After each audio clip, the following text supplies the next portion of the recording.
Social মিডিয়ায় হইচই পড়ে গেছে জনপ্রিয় গায়ক অভিনেতা তাহসান খানের নতুন বিয়ের খবর নিয়ে। নেটিজেনরা তাহসান রোজার ছবি শেয়ার করে ক্যাপশন জুড়ে দিচ্ছেন, তাহসান তার চাঁদের আলো পেয়ে গেছে। কিন্তু চাঁদেরও কলঙ্ক থাকে, সেটিই যেন তাহসানের পিছু ছাড়ছে না। হঠাৎ করেই রোজার বাবা তাহসানের শ্বশুরের পরিচয় নিয়ে প্রশ্ন উঠেছে নেটিজেনদের মধ্যে। নেটিজেনরা বলছেন, রোজার বাবা পানামা ফারুকী বরিশালের সেই শীর্ষ সন্ত্রাসী যিনি 2014 সালের 10 ফেব্রুয়ারি র্যাবের সঙ্গে বন্দুকযুদ্ধে মারা গিয়েছিলেন। স্থানীয়রা জানায়, 1993 সাল থেকে ফারুক আহমেদ ওরফে পানামা ফারুক যুবলীগের রাজনীতির সঙ্গে জড়িত। 1996 সালে আওয়ামী সরকার ক্ষমতায় এলে দক্ষিণাঞ্চল জুড়ে পানামা ফারুকের সন্ত্রাসী কার্যক্রম চলে। তিনি হয়ে ওঠেন বরিশালের অন্যতম শীর্ষ সন্ত্রাসী।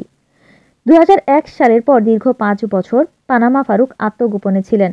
পরবর্তীতে 2008 সালে ফের আওয়ামী লীগ সরকার ক্ষমতায় এলে ফের তিনি সন্ত্রাসী কার্যক্রম চালাতে শুরু করেন। 2014 সালের 10 ফেব্রুয়ারি বরিশাল নগরের চকবাজার এলাকায় চেকপোস্ট বসান র্যাবের সদস্যরা। ভোর 6:15টার দিকে ওই এলাকা দিয়ে 6-7 জনের একটি দল যাচ্ছিল। তাদের থামতে বললে তারা উল্টো দিকে ঘুরে চলে যেতে থাকে। র্যাবের ডিএডি নাজির আহমেদ তাদের থামার নির্দেশ দিলেও তারা থামেনি। এক পর্যায়ে তারা র্যাব সদস্যদের লক্ষ্য করে গুলি ছুড়তে শুরু করে। এতে নাজির আহমেদ আহত হন। এ সময় আত্মরক্ষার্থে র্যাব সদস্যরাও পাল্টা গুলি ছোড়েন। দুই পক্ষে বন্দুকযুদ্ধের এক পর্যায়ে মারা যান ফারুক আহমেদ।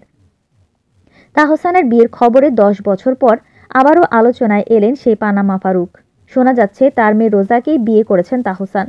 তাহসানের হবু স্ত্রী রোজা আহমেদ পেশায় মেকওভার আর্টিস্ট। পড়াশোনা করেছেন মার্কিন মুলুকে।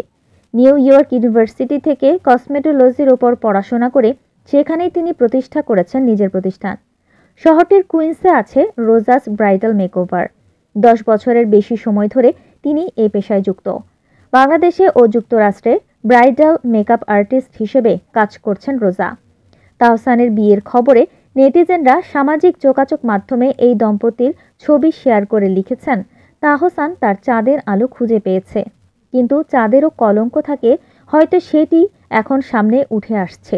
তবে তাহসান এখনও তার শ্বশুরের বিষয়ে কোনো মন্তব্য করেননি। এরকম আরও অনেক ভিডিও পেতে নিউজ এক্সপোজার টিভির সাথেই থাকুন। চ্যানেলটি সাবস্ক্রাইব করুন এবং সাথে বেল আইকনটি বাজিয়ে দিন। আসসালামু আলাইকুম।